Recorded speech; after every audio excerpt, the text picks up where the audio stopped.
दोस्तों चलिए आज की वीडियो शुरू करते हैं। दोस्तों वीडियो शुरू करने से पहले मैं आपको एक बात बता दूं कि आपने अभी तक हमारे इस चैनल को सब्सक्राइब नहीं किया हो तो नीचे पर आपको ग्रीन बटन में सब्सक्राइब करके लिखा रहा होगा, इसके ऊपर क्लिक कर लीजिए और साइड में नोटिफिकेशन बेल भी आएगा, उसको भी क्लिक कर लें ताकि आपको मिल सके हमारे अगले वीडियो की नोटिफिकेशन सबसे पहले और आप कुछ नया नया सीख सके।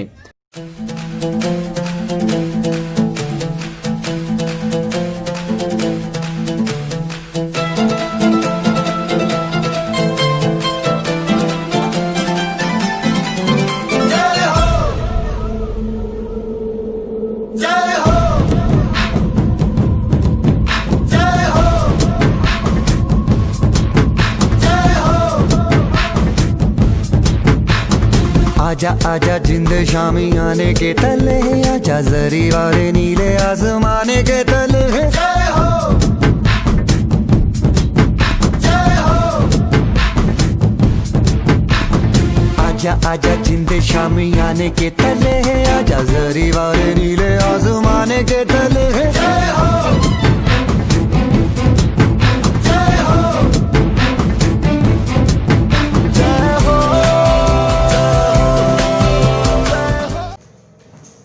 मॉर्निंग विद्यार्थियों, चैप्टर 5 गतिना नियमों जेमां आपणे આગળ વધીએ। લાસ્ટમાં આપણે ચર્ચા કરી હતી ઘર્ષણ બળ એટલે કે ફ્રિક્શન ફોર્સ। ઘર્ષણ બળના ત્રણ પ્રકારો હતા, એક સ્થિર ઘર્ષણ બળ, બીજો ગતિક ઘર્ષણ બળ અને ત્રીજો રોલિંગ ઘર્ષણ બળ। સ્થિર ઘર્ષણ બળ Fs સ્ટેટિક ફ્રિક્શન એ લંબ બળના સમપ્રમાણમાં હોય અને લંબ બળ સંતુલન પરથી mg ના સંતુલનમાં હોય। સંતુલનની શરત પરથી કોઈ m દળનો બ્લોક હોય તો જેટલો mg લાગે તો સપાટીને લંબ એટલું નોર્મલ ફોર્સ એટલે કે લંબ બળ લાગે, n એટલે mg। ગતિક ઘર્ષણ બળ Fk ચલે છે પણ n અને રોલિંગ ઘર્ષણ બળ Fr ચલે છે n। અહીંયા અચળાંક આવે μ એટલે Fs બરાબર μs * n, Fk એટલે μk * n અને Fr એટલે μr * n। μ ને કહેવાય ઘર્ષણાંક। ઘર્ષણ બળ લાગવાની શરૂઆત થતી હતી, યાદ કરો, કોલ્ડ વેલિંગના ભાગમાંથી બહાર નીકળે એ ટાઈમે, બરોબર। પછી સ્થિર ઘર્ષણ બળ કરતા ગતિક ઘર્ષણ બળ નબળું હોય છે, કારણ કે ગતિ કરે ત્યારે એકબીજા ખાડાવાળા ભાગ એકબીજા ઉપસેલાવાળા ભાગમાં ગતિ કરવા માટે સપોર્ટ આપે છે। શરૂઆતમાં બ્રેક મારે છે પણ એકવાર સ્ટાર્ટ થઈ ગયા પછી ગતિક ઘર્ષણ બળ સ્થિર ઘર્ષણ બળ કરતા કેવું થઈ જાય, નબળું। અને રોલિંગ એ આ બે કરતા ખૂબ નબળું, કારણ કે બેરિંગ કે છરા એમાં એની સંપર્ક સપાટી એ ખૂબ ઓછી હોય, જેથી કરીને રોલિંગ ઘર્ષણ બળ એ આ બંને ઘર્ષણ બળ કરતા નબળા મૂલ્યનું છે।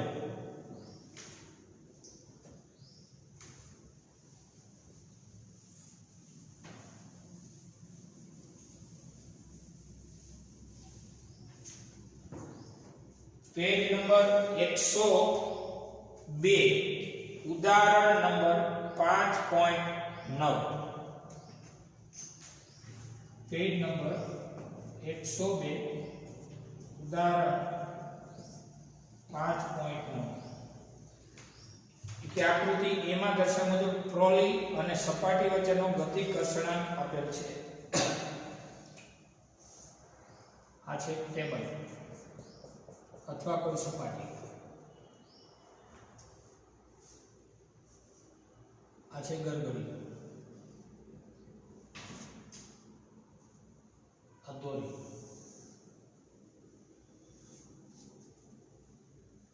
आया छे ट्रोली।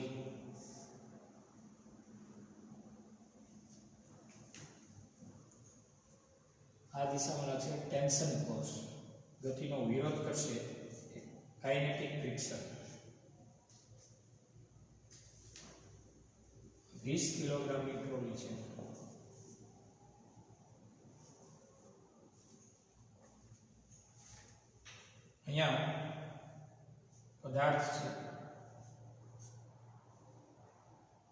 3 કિલોગ્રામ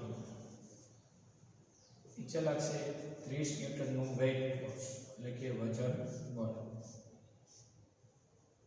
ટેન્શન એનો વિરોધ કરે ટેન્શન એટલે તણાવ આકૃતિ તમને આપી દીધી છે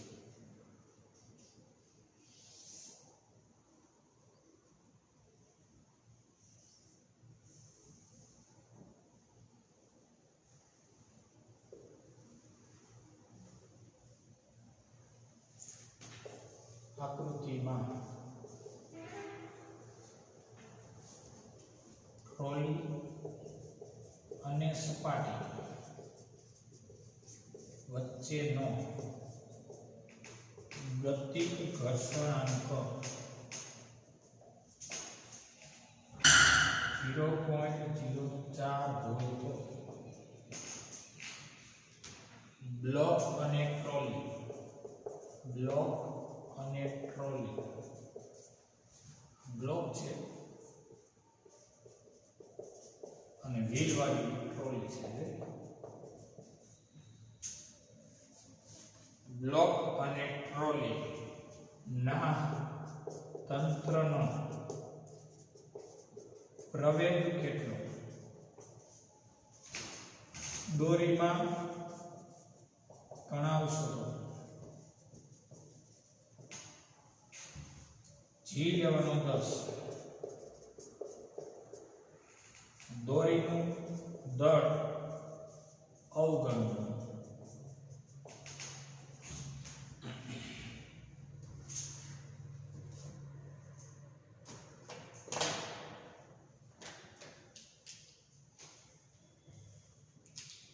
ચલો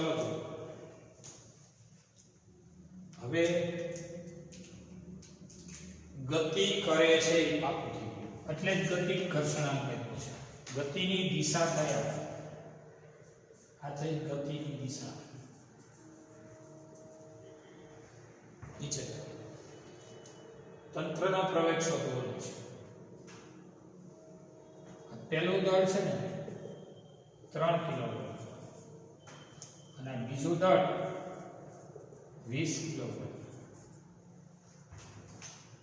રેડી ઘર્ષણાંક 0.04 માં આપણે આ તંત્રનો પ્રવેગ અને દોરીમાં તણાવ એટલે ટેન્શન મેળવો હવે બે મુદ્દાની ચર્ચા એક અહીંયા જોઈએ નોંધ પહેલી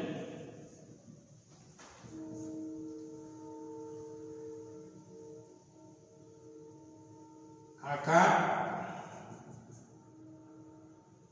જેટલા મૂલ્યનું પ્રત્યાઘાત હોય તથા વિરુદ્ધ દિશાનું હોય તો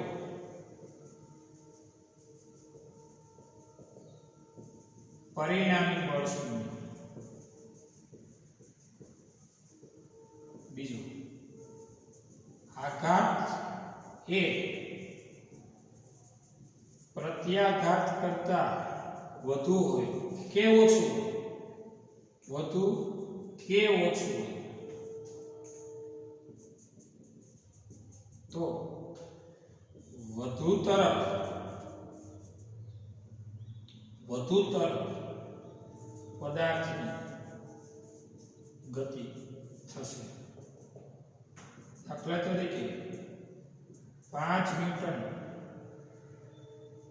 દાખલા તરીકે આ પદાર્થ આમાં દાખલા તરીકે અહીંયા આપી દો અહીંયા દાખલા તરીકે કોઈ પદાર્થ 5 ન્યૂટનથી ખેંચવાનો વિરોધી 5 ન્યૂટનથી થાય તો આ બેનો પરિણામી બળ કેવું થઈ જાય 5 આમ ને 5 આમ બેનું પરિણામી કેવું થઈ જાય 0 આજની એક્શન આજનું રિએક્શન પરિણામી એનું 0 થઈ જાય પણ જો આ 5 નું એક્શન હોય અને 4 નું રિએક્શન હોય તો પરિણામી બળ કેટલું થાય નેટ ફોર્સ કેટલો થાય તો કે 1 ન્યૂટન કેટલાનો 1 ન્યૂટન અને કઈ દિશામાં 1 ન્યૂટનનો 5 ન્યૂટનની દિશામાં એક્શન મોટું છે તે એક્શન ઓછું છે. ગમે એને એક્શન ગમે એને રિએક્શન દે એવું નથી કે આઘાત આને કહેવાય પ્રત્યાઘાત કોને કહેવાય. એકને આઘાત તો બીજાને પ્રત્યાઘાત. એકલો આઘાત ક્યાંય હોતો નથી, એકલો પ્રત્યાઘાત પણ ક્યાંય હોતો નથી.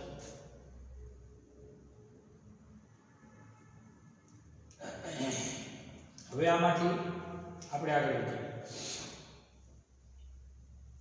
ગતિ થાય છે તો ગતિની દિશાનું બળ ધન ગણો તો આપણે આને એક મૂલ્ય કેટલું લીધું તો આ ધન 5 ગણ્યા અને ઋણ 4 ગણ્યા. 5 માંથી 4 ગયો એટલે 1 લીધો. સમજાને મગજમાં? ગતિની દિશાનું ધન, વિરોધ કરતી દિશાનું ઋણ અને પરિણામી બળ જો સમાન હોય તો શૂન્ય અને જો એક બાજુ વધુ હોય ને એક બાજુ ઓછું હોય તો પરિણામી બળ કેટલું થાય? F બરાબર m જેટલું. તો પહેલો લેવલ ગતિની દિશાનું બળ ધન આકૃતિ પરથી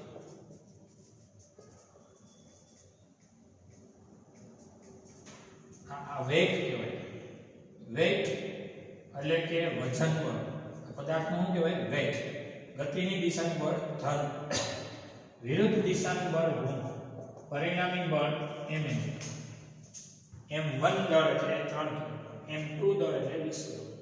અને પ્રવેગ તંત્રનો ગણાય. એવું તો નથી કે આ ખેંચાઈ જાય ને આજે અહીંયા સ્થિર હોય, આવું તો ન બને. કારણ કે દોરી છે, આ કઈ રબર નથી કે સ્પ્રિંગ નથી કે એક ખેંચાઈ ગયો બીજો સ્થિર ગયો. આ દોરી છે. તો એટલે ગતિનું ધન, વિરોધ કરી ઋણ, પરિણામી બળ m છે. આ જ રીતે ચલો આ બાજુ ગતિનું ધન ટેન્શન ધન, વિરોધ કરી કાઇનેટિક ફ્રિક્શન ઋણ, પરિણામી બળ m. m2 આ m1 એ m2. આપણે કેમ કહી ગતિનું ધન એટલે 5 ધન, વિરુદ્ધ દિશાનું ઋણ એટલે 4 ઋણ. તો 5 માંથી 4 જાય તો કેટલો હોય? તો 1 ન્યૂટન. અને 1 ન્યૂટન ની શું થયો? F બરાબર શું? m દળનો પદાર્થ છે અને એ જેટલું એક્સેલરેશન. F બરાબર m તો બોલવું પડે જ ભાઈ. સમીકરણ 1 અને 2 નો શું કરી નાખીએ? સરવાળો. તમને એ કેમ કર્યું? તો માઈનસ ટેન્શન વત્તા ટેન્શન કઈ તો આ બે ઉડી જાય એટલે સરવાળો કરાય. વેગ minus tension plus tension plus minus friction force, kinetic friction. એ રીતે આ બેનો સરવાળો m1a પ્લસ m2a. આ બે કેન્સલ થયા. હવે w બરાબર શું કહેવાય? mg. આ w એટલે આને કહેવાય m1g. આ m1 છે 3 કિલો. આવું છે m2 છે 3 કિલોગ્રામ છે અને m2 20 કિલોગ્રામ છે. એટલે w ની જગ્યાએ mg એટલે m1g w. f એટલે mu into n. mu તમને આપ્યું છે. ગતિક ઘર્ષણાંક એટલે mu કે આપ્યું છે. fs હોય તો mu s into n, f કે હોય તો mu k into n. a common m1 વત્તા m. a બે માંથી કોમન m1 વત્તા m. હવે તમે કહો છો સંતુલનમાં જેટલો n એટલો શું થાય? mg. જેટલો n એટલો mg. સમજાય કે ન સમજાય? સંતુલનની શરત મુજબ તો m1g mu k n એટલે m2g. જેટલો n એટલો m2g અથવા mg. એ તો કોમન છે m1 વત્તા m2.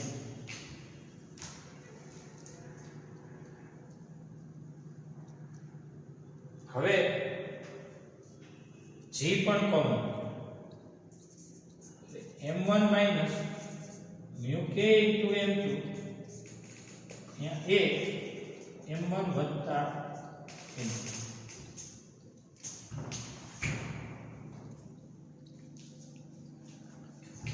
આપણે જોઈએ છીએ a ને સૂત્રનો કરતા બનાવો એટલે કે a બરાબર m1 વત્તા m2 છેદમાં g કૌંસમાં m1 minus mu k into m2 ના છેદમાં m1 વત્તા m2 સૂત્રના કરતા એ બેનો આ છેદમાં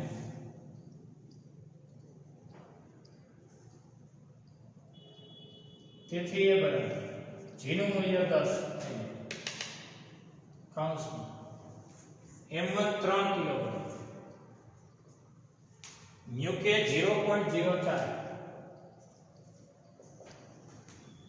m2 20 કિલોગ્રામ છેદમાં 3 વત્તા 20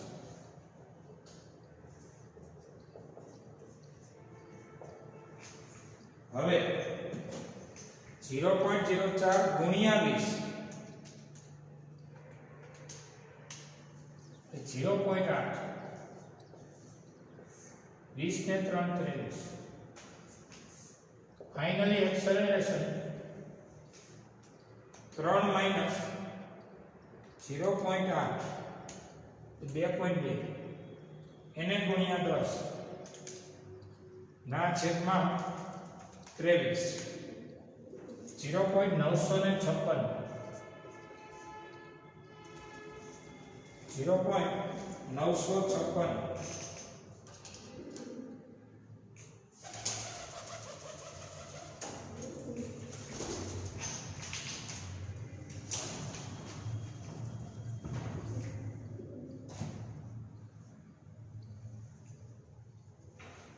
રેડી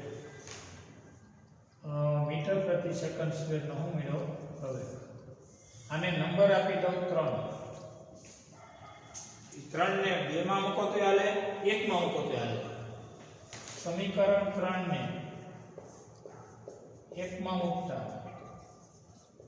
તમે કહેતા હોય તો 2 માં મૂકો જેમાં લખો એટલે હવે વેઇટ એટલે m1g m1g એટલે 3 ગુણ્યા g એટલે 10 એટલે 30 આનું મૂલ્ય 30 માઈનસ કેન્સલ 30 માઈનસ કેન્સલ બરાબર m1 એટલે 3 એ કેટલો છે 0.956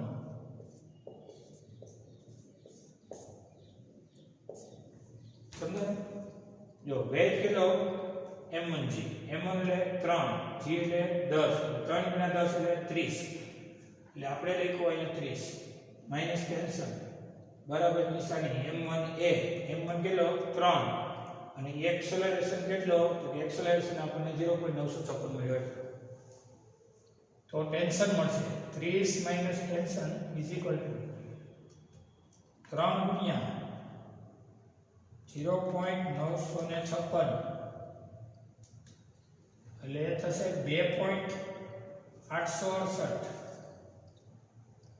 તો પછી ટેન્શન બરાબર અને આમાં વધ્યું ટેન્શન માઈનસ છે તો પ્લસ થાય 30 માંથી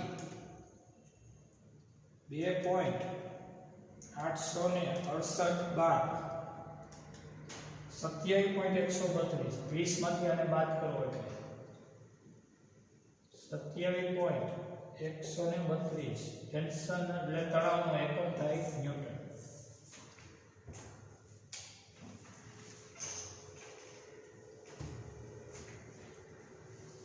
શું કર્યું ફરીથી એકવાર જો તંત્ર સ્થિર હોય ને તો આમ ગતિ થતી ના હોય તો એક્શન એટલું રિએક્શન અને પરિણામી બળ શૂન્ય થાય અને તંત્ર ગતિ કરે છે મને કેમ ખબર પડી અહીંયા ગતિક ઘર્ષણાંક સ્થિર હોય તો કેવું આપ્યું હોય સ્થિત ઘર્ષણાંક એમાં બેરિંગ વાળી વાતો આવતી હોય કે પેલા છરાની તો રોલિંગ ઘર્ષણાંક બરોબર તો પેલું m1 3 kilogram m2 20 kilogram mu કે એટલે કે સ્થિત ઘર્ષણાંકનું મૂલ્ય 0.04 પછી પ્રવેગ શોધો એટલે એ શોધો અને ત્વરિત તણાવને t શોધો આકૃતિ પરથી ગતિની દિશાનું બળ ધન એટલે વેગ ધન વિરુદ્ધ ઋણ એટલે ટેન્શન ઋણ પરિણામી બળ તો કે m1 એ આમાં ગતિનું ધન એટલે ટેન્શન ધન વિરોધ ઋણ F કે ઋણ પરિણામી બળ તો કે m2 એ 1 અને 2 નો સરવાળો લીધો એટલા માટે કે માઈનસ ટેન્શન વધતા ટેન્શન લીધે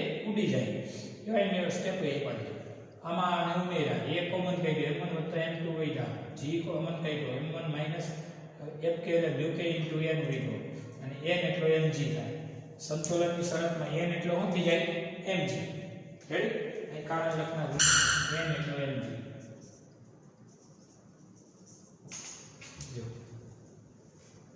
પછી એને સૂત્રનો કરતા બનાવો બાકીની આની કિંમત મૂકો એટલે એક્સેલરેશન મળી જાય એ મળી ગયા પછી એને 1 માં અથવા 2 માં મૂકો એટલે ટેન્શન એટલે તણાવ જોઈએ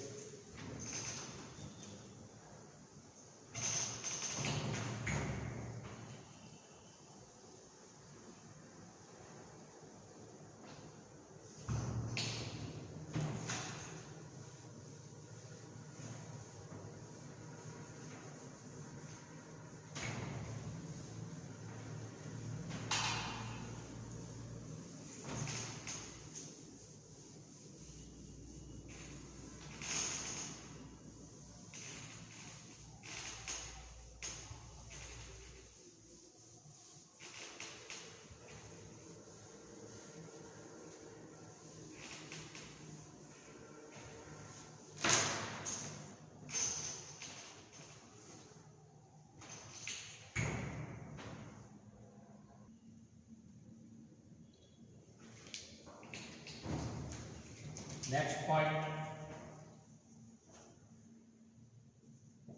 समतल वक्र मार्गे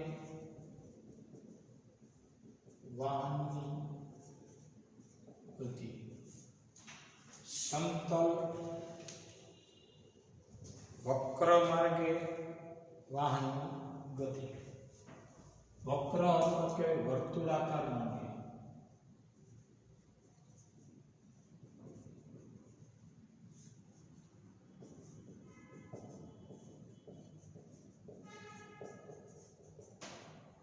આ રીતે આપણે વિચારીએ r ત્રિજ્યાનો સમતલ રસ્તો છે સ્મોલ r ત્રિજ્યાનો આવો માર્ગ છે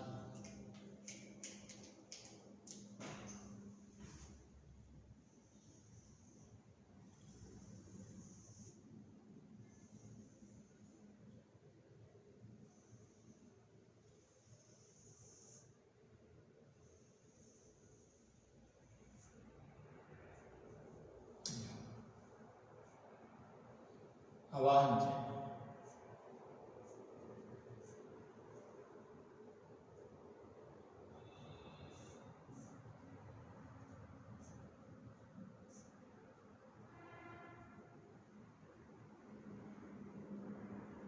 વાહનની એટલે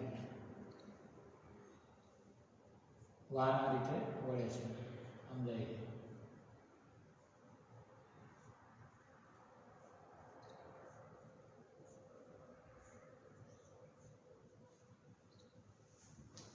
આ વખતે વાહન પર લાગતા બળો બે પ્રકારના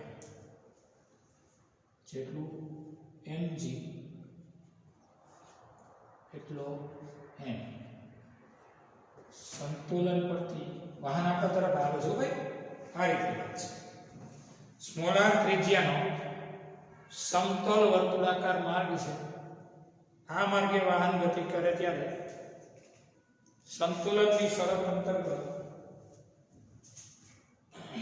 n અને mg નું બેલેન્સ થાય પછી વક્ર માર્ગે આ બાજુ લાગે એને કહેવાય સ્ટેટિક ફ્રિક્શન એનો વિરોધ કરે એ mv²/r એટલે સંતુલનની શરત પરથી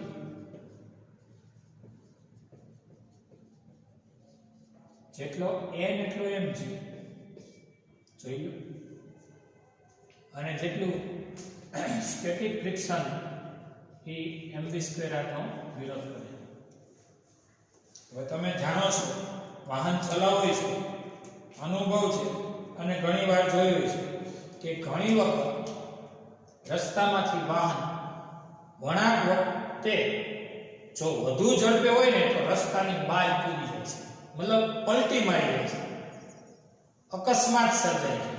કારણ શું? કારણ કે રસ્તાની સપાટી અને ટાયર વચ્ચે જરૂરી ઘર્ષણ મળ્યું નથી. આ નબળું પડે, આ ઓછો હોય તો આ વધી જાય, કારણ કે વેગ વધુ છે. એટલે તો અગાઉ બોર્ડ જ આવે છે. તમે લાયસન્સ કાઢવો ત્યારે ખબર જ છે તમને, ન કાઢ્યું હોય તો કઢાવજો, ખબર પડી જાય છે ને. તો કે ભાઈ એમાં વળાંકવાળા રસ્તા ઉપર કેટલી ઝડપે હકવવી, ઢોળાવાળા રસ્તા ઉપર કેટલી ઝડપે હકવવી, એ બધાની વેલોસિટીનું મૂલ્ય ઉપરાંત એરા બધા સંજ્ઞાપદથી શું કહેવા માંગે બધું માહિતી મળી જશે. હવે ઝડપ નબળી હોય ને તો જરૂરી એવું ઘર્ષણ મળી જાય. એટલે વાહનના ટાયર ડિઝાઇન ફસાઈ ગયેલા હોય, ઉપરાંત રસ્તો એકદમ લીસો હોય, સ્લીપ થાય એવો હોય, આ વખતે જો ઝડપથી વાહન સમતલ વર્તુળાકાર માર્ગે વાળી લઈએ તો વાહન રોડની પેલી સાઈડ વહી જાય છે, અકસ્માત સર્જાય છે. કારણ કે આ વધી જાય. એન અને એમ તો બેલેન્સમાં જાય. તો વાહન ઊભું રાખો તો બેલેન્સમાં હોય, જેટલો એમ જેટલો એમ. વાહન ચલાવો તો બેલેન્સમાં હોય, જેટલો એમ જેટલો એમ. ચાલુમાં વાહન ઉંચકાઈ ન જાય, ચાલુમાં રસ્તામાં ઘૂસી ન જાય. એટલે એન અને એમ તો સમજવા બધાને સહેલા છે. આ સમજો કે ઝડપ વધી જાય તો જરૂરી એવું ઘર્ષણ ન મળે તો વાહન રોડની બહાર પંગોળે, કેન્દ્ર ત્યાગી બળ વધી જાય, કેન્દ્રગામી પૂરું મળે નહીં. આના માટે શું કરવું? બે ઓપ્શન. પહેલો ઓપ્શન, જો રસ્તા અને ટાયરનો સપાટી રફ કરો તો. બીજો ઓપ્શન, જો વાહનની ઝડપ ધીમી કરો તો. હું તો કહું બે ઓપ્શન એકરે ફોલો કરો. કયો? ટાયર અને રસ્તા વચ્ચેનું ઘર્ષણ સારું મળે એવી વ્યવસ્થા રાખો, અને બીજો ઓપ્શન ઝડપ પણ ધીમી રાખો, જેથી કરીને એકદમ ઈઝીલી વાહન વાળી શકાય અને અકસ્માતથી બચી શકાય. આ વાત છે. હવે વાત હોય ઢોળાવવાળા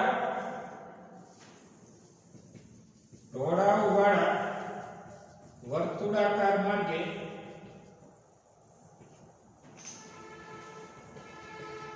વાહનની ગતિ.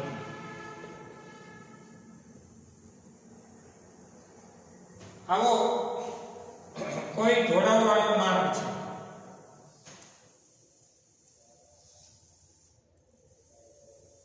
અહીં એનો આડછેદ તમે જુઓ છો. એક કામ કરીએ, આમાં એને એટલે પહેલાથી જ ઉપાડીએ. પહેલા આ નોંધી લો, સમતલ આટલું નોંધી લો. સમતલ વર્તુળાકાર માર્ગે વાહનની ગતિ જેટલો n એટલો mg સંતુલન ગતિ, અને જેટલો fs એટલો mv સ્ક્વેર અપોન r. બધું બેલેન્સ કરીએ તો વાહનને કોઈ પ્રોબ્લેમ થાય નહીં.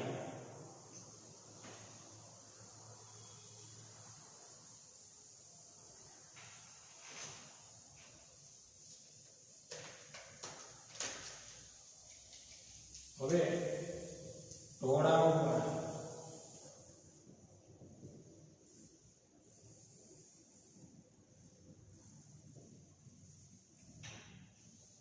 કૌંસમાં થીટા કોણવાળા વર્તુળાકાર માર્ગે વાહનની ગતિ. આ એક અક્ષ, આ થીટા ખૂણાનો ઢોળાવ.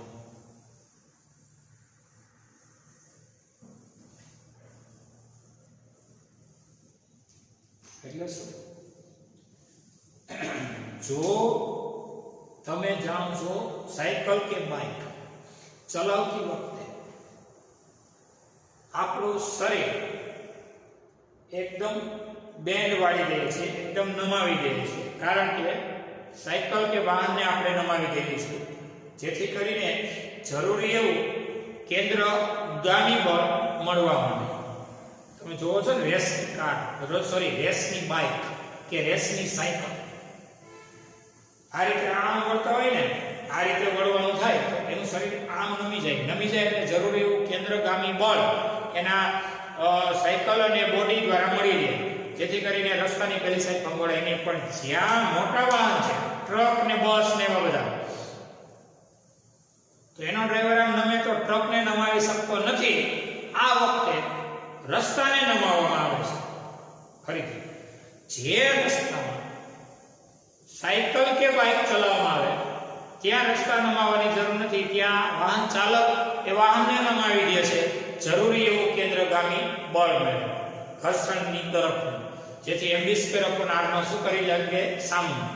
પણ જે વાહન એવડા મોટા છે કે જેને બેલેન્સ કરવા, મતલબ એને નમાવવા શક્ય નથી, કેન્દ્રગામી બળ ખેંચવા માટે નમાવવા શક્ય નથી, આ વખતે શું કરવાનું તો કે રસ્તા નમાવવા પડે છે.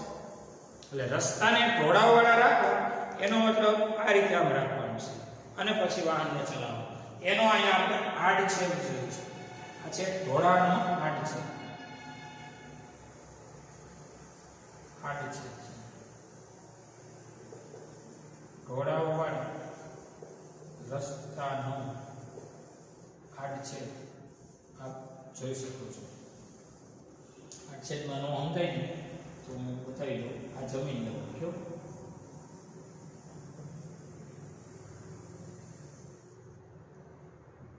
પછી આ બધા પથ્થરોનું,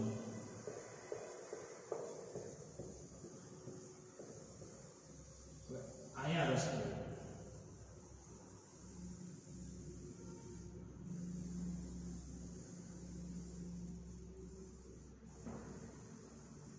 આવું છે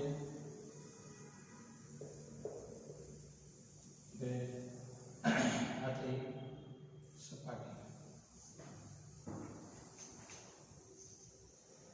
આ દોરવાની કોઈ જરૂર હાલમાં નથી. શા માટે? એ તો એની બળના ઘટકો નીકળવું, પથ્થર દોરી તમારું ફિઝિક્સ નો પૂરું થાય. બસ થીટા ખૂણાવાળામાં સંતોષ નહીં. રસ્તાની સપાટી,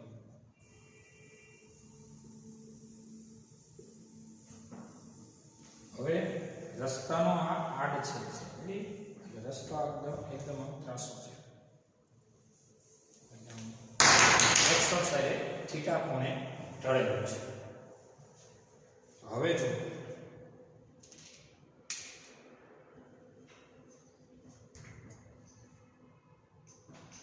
આ વાહન છે,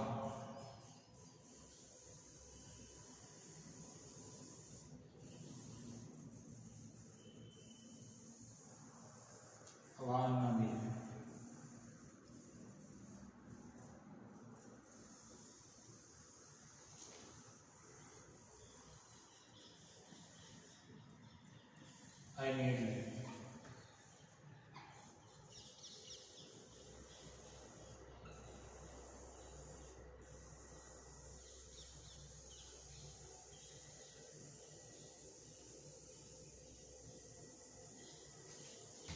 તમારી તરફ વાહન આવે છે તો દાક્ષિત થઈને ભાઈ આમ નથી જવાનું કે આમ નથી આવવાનું હો, એવું નથી ભણાવતો. વાહનને થીટા ખૂણાવાળા ઢોળાવાળા માર્ગે શું કરવું છે? વાળવું છે.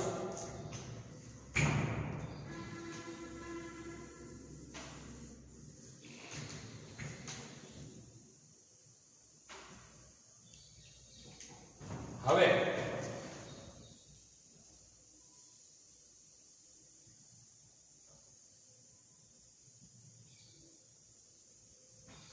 સપાટી ને લંબ લાગે, લંબ સપાટી છે એને લંબ લાગે, કેવું પર? લંબ પર, નોર્મલ પર. સપાટીને લંબ નીચે લાગશે EMG, વેટ ફોર્સ.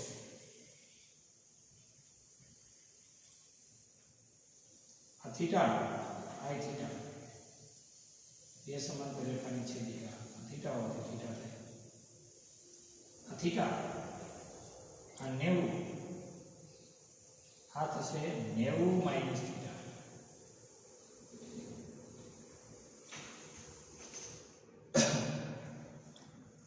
હવે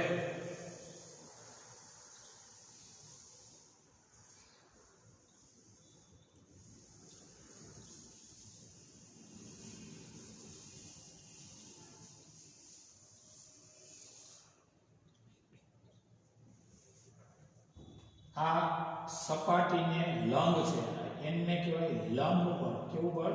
લંબ બળ. સપાટીને કેવું હોય? લંબ. લંબ એટલે કેટલાનો ખૂણો બને? 90 નો.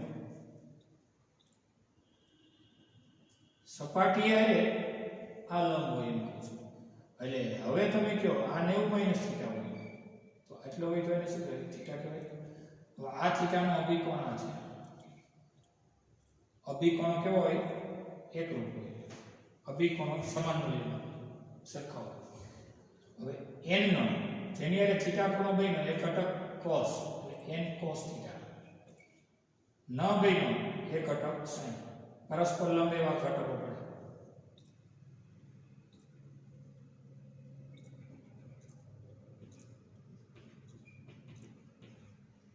n cos n sin.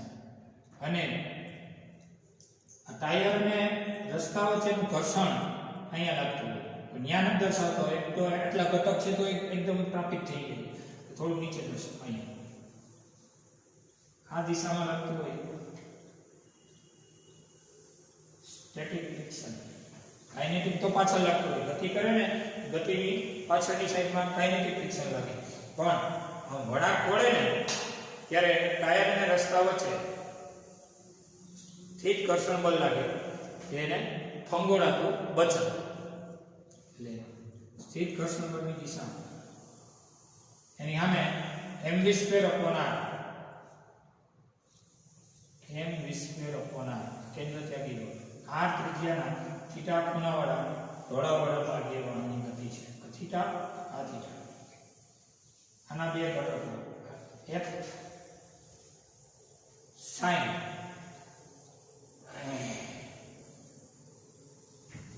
fs નો જેની હારે થીટા ખૂણો બન્યો એ ઘટક cos એટલે fs cos ના બન્યો એ sin.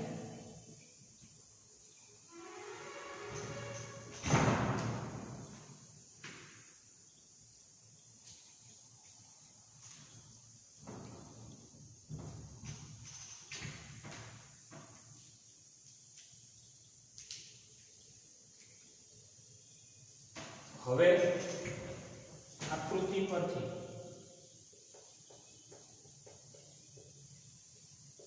n cos દેખાય છે કોઈને? n cos બીજા કોઈ છે ઉપરના? કે નહીં, એક જ છે n cos. વિરોધ કરે છે કોણ? કે mg અને f sin.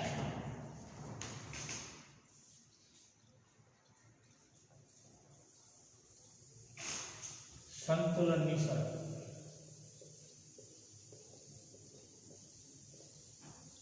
n cos action બીજો કોઈ એક્શન નહીં ઉપરનો હોય કયો નીચેના બે વિરોધી mg અને f sin.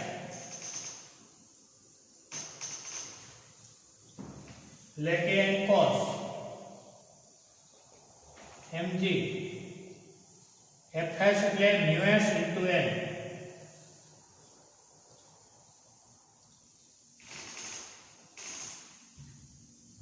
આ y અક્ષ પરનું સંતુલન છે. હવે x અક્ષ પરનું f cos ડાબી બાજુ n sin ડાબી બાજુ વિરોધ કરે mv² upon r. n sin f cos તો વિરોધ કરે mv² upon r. લઈ લો n sin क्या છે ડાબી બાજુ f cos क्या છે ડાબી બાજુ વિરોધ કોણ કરે જમણી બાજુ કોણ mv² upon r. એટલે કે n sin f એટલે mu into n cos સ્થિત ઘર્ષણ અહીંયા mv² upon r.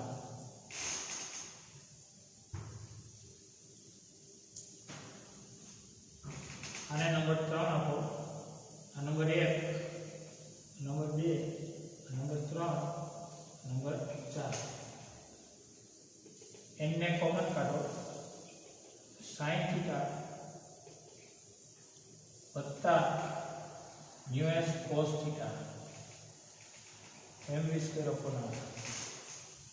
n common sin θ વત્તા μs cos θ તો m v square upon r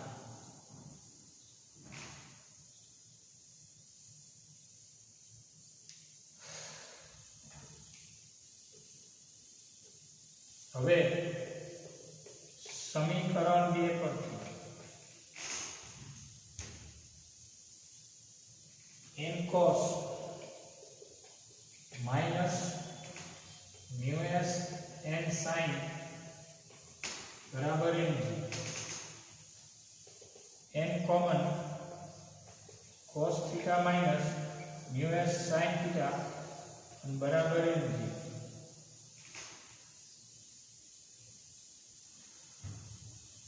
આ છેદમાં એટલે કે n બરાબર mg ના છેદમાં cos θ minus μs sin θ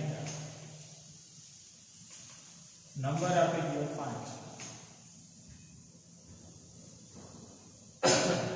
ઈ 5 ને પકડી દઈએ આપણે મૂકી દઈએ n માં આને આપણે મૂકી દઈએ આને 5 આપીએ અને નંબર 6 ને 5 માં મૂકતા તેથી n એટલે આ બધું કોણ mg ના છેદમાં cos θ minus μs sin θ in into cos θ minus μs sin θ બરાબર કોણ mg સોરી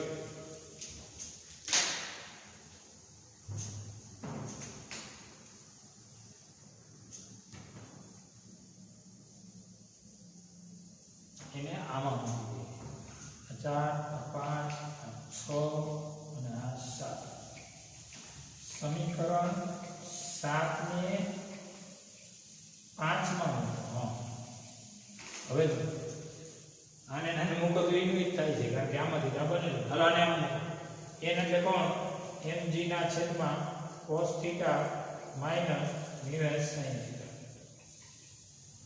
into sin θ વત્તા μs cos θ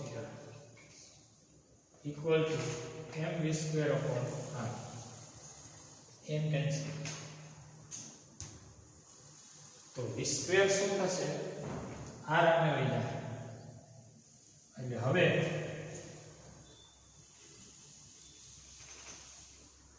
v square ના સૂત્રનો કરતા બનાવો r સામે ગયા rg કાઉન્સમાં sin θ વત્તા μs cos θ ના છેદમાં cos θ minus μs sin θ v square સૂત્રનો કરતા rg કાઉન્સમાં સમથિંગ સમથિંગ છેદમાં સમથિંગ સમથિંગ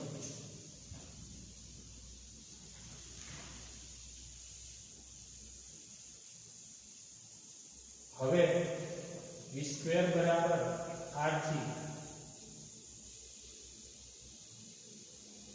sin ને cos વડે ભાગો એટલે tan થાય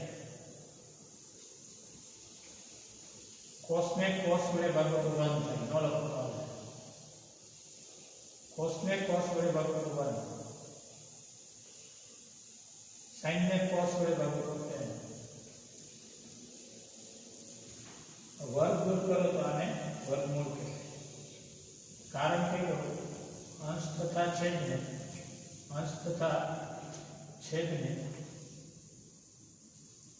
cos θ વડે ભાગતા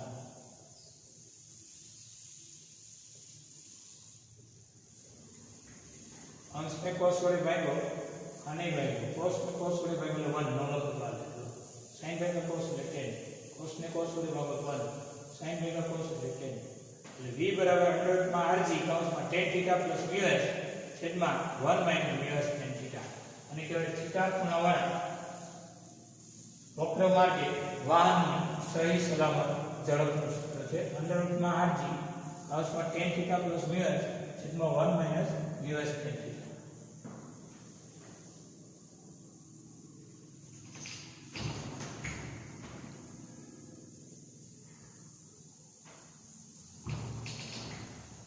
રેડી? અહીંયા આપણો લેક્ચર પૂરો થાય છે.